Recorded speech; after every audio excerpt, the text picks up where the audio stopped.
সন্তান বাহিরে যাওয়ার সময় অবশ্যই অবশ্যই 3টি দোয়া পরে তাকে ফু দিয়ে দিবেন। আমাদের অনেকের সন্তান স্কুল কলেজ বিভিন্ন জায়গায় যায়, অনেক মায়েরা এ সময় কি পরে ফু দিয়ে দিবে সন্তানকে? বাহিরের হাজার বালা মুসিবত, রোড ঘাটে অনেক সময় অ্যাক্সিডেন্ট হয়, এগুলো থেকে নিরাপত্তার জন্য সন্তানকে কি পরে ফু দিবে এটা অনেকেই জানে না। অবশ্যই 3টি পরে সূরা পরে সন্তানকে ফু দিয়ে দিবেন, 3টি দোয়া পরে। এই 3টি দোয়া রাসূল সাল্লাল্লাহু আলাইহি ওয়াসাল্লাম নিজে প্রেসক্রাইব করেছেন এবং অত্যন্ত অথেন্টিক হাদিস, সহিহ হাদিসের মাধ্যমে এই 3টি দোয়া প্রমাণিত। রাসূল সাল্লাল্লাহু আলাইহি ওয়াসাল্লাম, সাহাবা একরাম এই 3টি আমল করতেন। প্রথম যে দোয়াটা রয়েছে এটা তিরমিজিতে হাদিস এসেছে, রাসূল সাল্লাল্লাহু আলাইহি ওয়াসাল্লাম নিজে বলেছেন।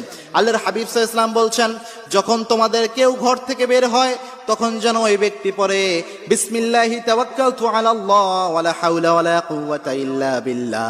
এই দোয়া পড়ে যেন নিজের মধ্যে ফু দেয়। এটা যদি পড়তে পারে ওই ব্যক্তিকে আল্লাহ নিজে হেফাজত করে দেয়। সুবহানাল্লাহ। কোনো ব্যক্তি যদি ঘর থেকে বের হওয়ার